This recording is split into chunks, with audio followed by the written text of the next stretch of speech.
गर्मी ने अलग से भूचाल मचा के रखा है। आग लगे इस गर्मी के मौसम में। गर्मी से पसीने पसीने होकर पांचों बहुएं भी उठकर बैठ जाती हैं। गुंजा बहू, दरवाजा खोल दे, गर्मी से मन बड़ा बेचैन बेचैन सा हो रहा है। थोड़ा मटके का ठंडा पानी भी पिला देना। जी माँ जी, अभी देती हूँ। गुंजा, थोड़ा पानी मुझे भी देना, प्यास की मारी गला सूख रहा है। जी जेठानी जी। जैसे मटके का ढक्कन वो हटाती है तो मटका खाली देखकर, मटका तो पूरी तरह खाली पड़ा है, एक बूंद पानी भी नहीं बचा है। मगर रात में तो आधा मटका पानी भरा था। सुधा बहू, इतनी तगड़ी गर्मी पड़ रही है, मिट्टी का मटका है, पानी सोख लिया होगा। इस टाइम नदी का पानी एकदम ठंडा होगा, भर कर ले आना और नहा धो भी लेना।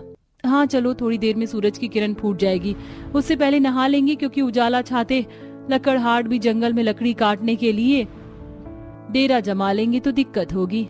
दरअसल पार्वती इतनी गरीब थी कि केवल छत के नाम पर कच्चा खांचा था, घर में हैंडपंप भी नहीं लगा था, जबकि पड़ोसी अच्छे खासे पैसे वाले रहे।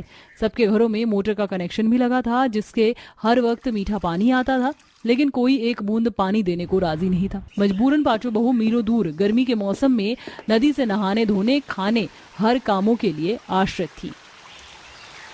हाँ, अब जाकर शरीर में ठंडक पड़ी है।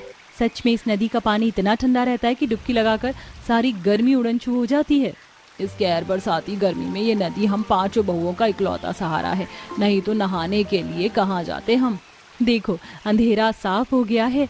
गुंजा, जल्दी से नदी से निकल आओ। पता नहीं, सूरज देवता भी सवेरे सवेरे खजूर की तरह टपक जाते। अच्छा भला हम छबक छबक के नहा रहे थे, हमारा बस चले तो नदी किनारे घर बसा ले। गुंजा, नदी का कोई भरोसा नहीं होता, कब इस नदी का पानी शांत रहे, कब प्रलय आ जाए। किरण नदी से मटकी भरती है और पांचों जंगल से होते हुए घर की तरफ चल देती हैं। बाहर की तुलना में जंगल के अंदर कितनी ठंडक है। इस जंगल के अंदर पेड़ पौधों की तादाद ज्यादा है और इतनी छायादार पेड़ है जिसे धूप की किरण नहीं पड़ती है। तभी फुलवा थोड़ी दूरी पर एक पुराने पेड़ से पत्ते झड़ते देखती है। अभी तो पतझड़ का मौसम भी नहीं है, फिर इस पेड़ के पत्ते क्यों निकल रहे हैं। फुलवा, हर एक पेड़ अपने ऋतु में फल देते हैं। अभी गर्मी का मौसम चल रहा है, इसलिए देखो सब आम के पेड़ पर बौर लगे हैं, थोड़े दिन में आम ही लग जाएगी। सही है, फिर थोड़ी आम चुनकर अचार डाल लेंगे। कभी कभी सब्जी खरीदने के पैसे नहीं होते तो अचार से काम चल जाएगा। तभी रत्ना दो लकड़हारों को बांस की लकड़ी काटते देखती है। अरे रघु, इस बांस की टहनी तो पूरी तरह से कच्ची है, मंडप बनाने में काम नहीं आएगा, इसे यहीं छोड़ दे। तभी रत्ना का जुगाड़ू दिमाग चलता है। भैया जी, अगर ये बांस की टहनी आपके काम काज की नहीं है तो मैं ले लूं। हाँ हाँ, ले लीजिए बहन जी। मगर रत्ना, तुम इस बांस का करोगी क्या। इस बांस से बहुत जुगाड़ू चीजें बनती हैं। देखो, इसमें कितने कच्चे कच्चे लचीली शाखा हैं, इसे काट कर बहुत सारा दातून बन जाएगा। पता है, गांव देहात के लोग किसी दंत मंजन का इस्तेमाल नहीं करते, बल्कि इसी से मुंह धोते हैं। उनके दांत भी हीरे की तरह चमकते हैं। बाकी इसकी मोटी डंडियों और थोड़ी बहुत घास से मैं हवा करने के लिए पंखा भी बना सकती हूँ। वैसे घरेलू चीज बनाने के मामले में तुम्हारा दिमाग बड़ा जुगाड़ू है। नदी किनारे जंगल का लाभ उठाते हुए पांचों काफी घास और बांस की लकड़ी और सूखे पत्ते बटोर कर घर लाती हैं। तभी अखिलेश भड़कते हुए, तुम पांचों नदी पर नहाने गई थी या घर बसाने? कब से इंतजार कर रहे हैं? चाय पीने का, फल तोड़ने बगीचे में जाना है। देवर जी, आप गुस्सा मत कीजिए, मैं चाय चढ़ा देती हूँ। रहने दीजिए भाभी, पहले ही देर के चक्कर में आज मक्खन चंद से गाली खानी पड़ेगी। बगैर कुछ खाए पिए पांचों बगीचे में आ जाते हैं, जहाँ माखन लाल छतरी में बैठा ठंडे फल खा रहा था। इस बार तो मेरे बगीचे में एकदम चीनी जितने मीठे खरबूजे हुए हैं। ये फल बाजार में अच्छे दाम में ठूंगा। नमस्ते नमस्ते सेठ, आज कौन से पेड़ के फल तोड़ने हैं? अरे क्यों रे नमक हराम, रोज का धंधा बना लिया है देर से आने का, और दिहाड़ी भी पूरी चाहिए। तुम बड़े तेज हो। सेठ, माना कि हम देर से आए हैं, लेकिन जितने की दिहाड़ी तुम देते हो उससे डबल का काम करवाते हो। 40 रुपए 50 रुपए दिहाड़ी में गुजारा भी नहीं चलता है। अरे तो किसने कहा है मेरे बगीचे में आने को? कहीं और बढ़िया नौकरी चाकरी मिलती हो तो जाकर कर लो। मेरी दिहाड़ी से 2 टाइम की रोटी खाते हो, वरना कटोरा लेकर भीख मांगनी पड़े। माखन चंद गरीब मजदूर की मजबूरी का फायदा उठाते हुए जूते की नोक पर काम करवाता है। अब मेरे सिर पर क्यों खड़े हुए हो? तुम दोनों फल की बोरी लदाओ ट्रक में, और तुम दशहरी मालदे आम तोड़ जाकर। सब भयंकर गर्मी में बगीचे में काम करने लगते हैं। तभी तेज आंधी तूफान उठता है और मौसम खराब होने के साथ बारिश चालू हो जाती है। हमारा मकान कितना कच्चा कमजोर हो गया है कि जो थोड़ी सी बूंदाबांदी भी नहीं सह पाता और छत टपकने लगती है। सुधा बहू एक बाल्टी भंडार कोने के पास लाकर लगा दे, चूल्हा भीग रहा है। माँ जी सारी बाल्टी बर्तन सब लगा दिया, कुछ भी नहीं बचा है लगाने के लिए। तभी तूफान में मकान की छत उड़ जाती है। बरसात में भीगते पांचों घर लौटते हैं। ये घर में इतना सारा पानी कहाँ से भर गया? अरे कब से बोल रही थी मैं तुम सबको, छत पक्की करवा लो। नहीं बस की थी तो अपने हाथों से थोड़ा चूना सीमेंट लाकर छाप देते, कम से कम छत तो नहीं उजड़ती। काटो अब खुली छत के नीचे रात। माँ तुम्हें तो पता है गर्मी के चलते काम धाम बिल्कुल भी नहीं है, मुश्किल से घर का खर्चा निकल पा रहा है, छत कहाँ से ठीक करवा लेते। अगले दिन छत ठीक करवाने के लिए पांचों सेठ से पैसे मांगते हैं, लेकिन वो मना कर देते हैं। गुजरते समय के साथ बरसात का मौसम लग जाता है और इस बार उनका कच्चा मकान बरसात तूफान झेल नहीं पाता और टूट जाता है। हे भगवान, इतने तूफान में हम लोग कहाँ जाएंगे, अब तो कोई चारा ही नहीं बच गया। पांचों पड़ोसियों का दरवाजा खुलवाने के लिए खटखटाते हैं। शीला मौसी, ओह मनोरमा काकी, हमारा घर टूट गया है, हमें अपने घर में आने दो। अरे हमने क्या धर्मशाला थोड़ी ना खोल रखी है, चलो फुटो यहाँ से। शीला मौसी केवल आज के लिए हमें अपने घर में रुकने दीजिए। अरे मेरे घर में तो पहले से रिश्तेदार ठहरे हुए हैं, मैं तुम लोगों को अपने घर में नहीं ले सकती। दुख पड़ने पर कोई साथ नहीं देता, चलो सब। तूफान का घना मंजर देख पांचों नदी किनारे आ जाती हैं और एक विशाल पेड़ के नीचे शरण लेते हैं। वहीं पंछी परिंदे जीव जंतु अपने अपने खोखले पेड़ के घर में छिप रहे। तभी किरण कटफोड़वा पंछी को पेड़ में गड्ढा करके घर बनाते देखती है। ये तो कटफोड़वा पक्षी है जो अपनी चोंच से पेड़ को खोखला करके घर बनाकर रहते हैं। जंगल में रहने वाले इन जीव जंतु और पक्षी का जीवन हमसे लाख गुना अच्छा है, कम से कम इन्हें पेड़ के अंदर शरण तो मिल जाता है। तभी रतन एक पेड़ पर बंदर और उसके बच्चों को शरण लिए देखती है, जिससे उसे जुगाड़ आता है। अगर हम चाहें तो इनके समान अपने परिवार के रहने के लिए पेड़ पर आश्रय बना सकते हैं। पास के पास नदी है, हमें दूर सफर तय करके यहाँ तक आने की आवश्यकता भी नहीं पड़ेगी और यहाँ का वातावरण भी कितना ठंडक है। रत्ना का जुगाड़ सुझाव सबको काफी पसंद आता है। बरसात छूटने के साथ सब काम चालू कर देते हैं। जुगाड़ तरीके से पत्थरों को पैना करके औजार बनाकर लकड़ियाँ काटते हैं। इस पेड़ का तना काफी मोटा है, इस पर हमारा पेड़ घर आराम से टिक जाएगा। क्योंकि वो पेड़ नदी के बिल्कुल पास में था, अब पांचों बहू घर बनाने में पतियों का सहयोग करती और सीढ़ी बनाकर साथ ही पेड़ की जड़ों तक जाने वाले हिस्से में जुगाड़ लगाकर रसोई बनाती हैं। वहीं सास नदी किनारे ही मिट्टी से चूल्हा बनाती है। अरे वाह माँ जी, आपने क्या बढ़िया जुगाड़ लगाकर चूल्हा बनाया, अब खाना बनाना एक बार में निपट जाएगा। अरे बहुओं, तुम लोगों की देखा देखी जुगाड़ लगाना सीख लिया। अब इस 4 मुंह वाले चूल्हे पर एक ही बार में दाल चावल रोटी सब्जी बना लेना। कुछ दिनों में पांचों बहू नदी किनारे पेड़ घर के रंग में ढल जाती हैं। नहाना धोना खाना बनाना सारी आवश्यकता नदी से वह पूरा कर लेती हैं और नदी के पास वाले जमीन को साफ करके साग सब्जी भी सींचती हैं, जिसमें हरी भरी फलीदार सब्जियां उगती हैं, जिससे उनके पति बाजार में बेचने के लिए ले जाते हैं और ताजी सब्जियां देखकर लूट मच जाती है। माँ, और कितनी देर लगेगी डिनर बनाने में, भूख से पेट में चूहे कूद रहे हैं। भगवान जी, कैसी भूखी लड़की पैदा की है मैंने, थोड़ा सा सब्र नहीं करती है। थोड़ी देर में मनोरमा कढ़ी चावल प्लेट में लगाकर पूजा को देती है। चावल देख पूजा चिढ़कर, माँ ये तुमने क्या चावल उबाल के रख दिए, जबकि तुम्हें पता है रोटी के बिना मेरा पेट नहीं भरता। बिना नखरे किए इस लड़की से खाना नहीं निकला जाता। कढ़ी के साथ गरम गरम चावल खाने में मस्त लगते हैं, खाकर तो देख। माँ, मुझे कढ़ी पर भी रोटी पसंद है, तुम मेरे लिए 4-5 बना दो और ये चावल हटाओ।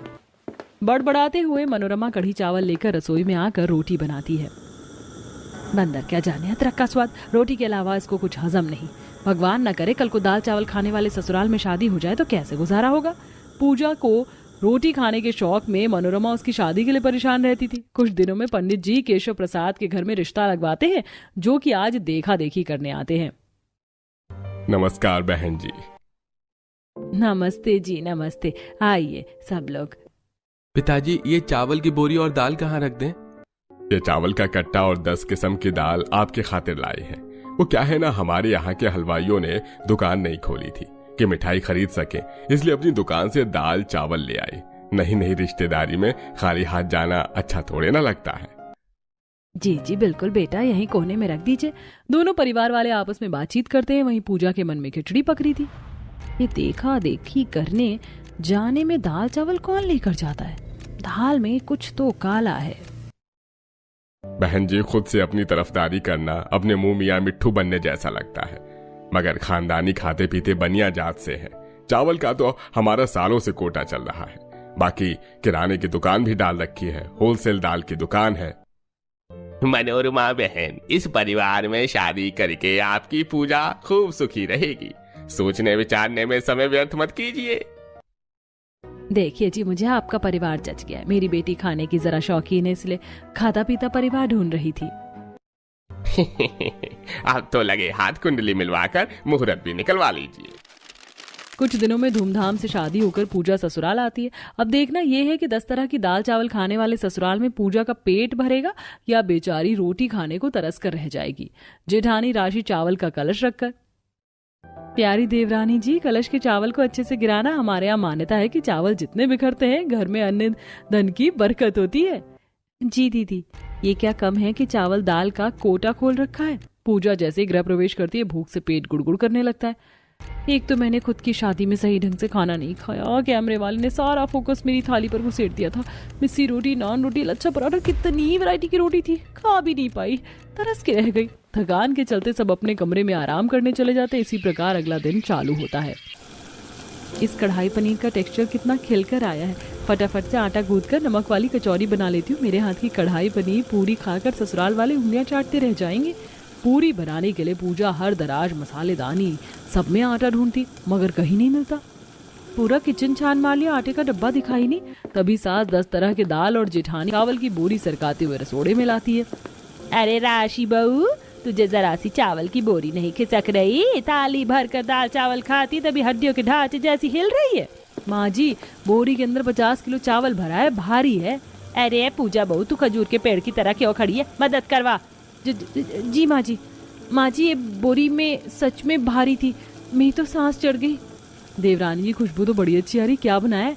दीदी, मैंने कढ़ाई पनीर बनाई है, पूरी का आटा लगाने मगर आटा ही नहीं मिला। तभी सास कंजरपना दिखाती हुई बोलती है, अरे बहू, हमारे घर में कोई रोटी खाता ही नहीं है, इसीलिए आटा खरीदते ही नहीं है। सब डेली 10 किस्म की दाल और चावल खाते हैं। एक बार मुझसे पूछ लेती, फालतू में पनीर बनाकर खर्चा कर दिया। चल अब थोड़ी दाल चावल के साथ चख लेंगे। देवरानी जी, इन दोनों पतीलों में धोकर 10 किलो चावल चढ़ा दो। ये अरहर, मसूर, चना, काली मसूर, मूंग दाल, हरी मूंग, 10 अरहर की दाल को चुनकर साफ कर लेना और बनाना। 10 तरह का दाल चावल बनाने का ऑर्डर सुनकर पूजा के होश उड़ जाते। 10 किलो चावल ज्यादा नहीं हो जाएगा? और 10 किस्म की दाल कौन खाएगा? बहू, हम खाएंगे और कौन खाएगा? फटाफट से बना ले, भूख के हमारे पेट में चूहा, बिल्ली, घोड़ा, हाथी, गाय, भैंस सब नाच रहे हैं। चल राशि बहू। आग बबूला होकर बहू चावल धोकर उबालने को चिढ़कर दाल चुनती है। मुझे तो ऐसा लग रहा है कि इस तरह की दाल चावल खाने वाले ससुराल में रोटी खाने के लिए तरस के रह जाऊंगी। तभी दोनों ननद रिया, काव्या सरसों तेल, घी और सूखी लाल मिर्च की बर्नी लेकर रसोई में आती हैं। भाभी, ये लीजिए दाल छौंकने का सामान। पापा बिना छौंके अरहर दाल खाते हैं, बाकी मैं मूंग, मसूर और दाल लाल मिर्च की चुकी जाती है। और मोहित भैया घी के तड़के वाला चना दाल खाते हैं। ना स्पीटी ऑर्डर तो ऐसे झाड़ रही है जैसे मैं हलवाई लग रही हूँ। रिया, मुझे किराने वाले से 1 किलो आटा ला दो, रोटी बना लूंगी, मैं चावल नहीं खाती।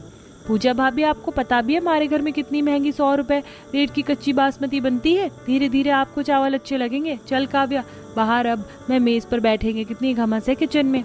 दोनों किचन से खिसक लेती, खुंदक खाते हुए बेचारी अकेली बहू 10 तरह का दाल चावल बनाकर पसीने में नहा जाती है। अरे बहू, बेरवल की खिचड़ी जितना टाइम लगा दिया, जल्दी से खिला दे अब। लाई ससुर जी, अब मसूड़ी बाजी है, बनाओ भी, परोस कर भी खिलाओ। परोसते ही सब खाने पर टूट पड़ते हैं। वाह बहू, क्या खिले खिले दाने वाले चावल बनाए हैं, और दाल भी गाढ़ी बनाई है। और डालना। चाची, मुझको भी और दाल चावल चाहिए। अभी देती हूँ। हे भगवान, बड़े तो बड़े, बच्चे भी भर भर कर दाल चावल लपेटे जा रहे थे। लास्ट में खाकर उठते हुए सास खट्टी डकार मारती है। बहुत बढ़िया दाल चावल बनाकर खिलाया तूने बहू, अब तू भी खा ले। बेचारी बेमन से थोड़े से चावल दाल खाती है। कितने फीके लग रहे हैं ये दाल चावल, मुझे तो पनीर की सब्जी के साथ रोटी पराठा पसंद है। इसी तरह रात में दोबारा से सास कच्चे दाल चावल किचन में भर देती है। बहू, आ गई तू? फटाफट से दाल चावल चढ़ा दे, सबको भूख लगी होगी। माँ जी, डिनर में भी ये 10 तरह के दाल चावल बनेंगे। बहू, तुझे बताया तो था हमारा परिवार इसी खाने का आदी है और गर्मी के मौसम में हल्का है, आसानी से पच जाएगा।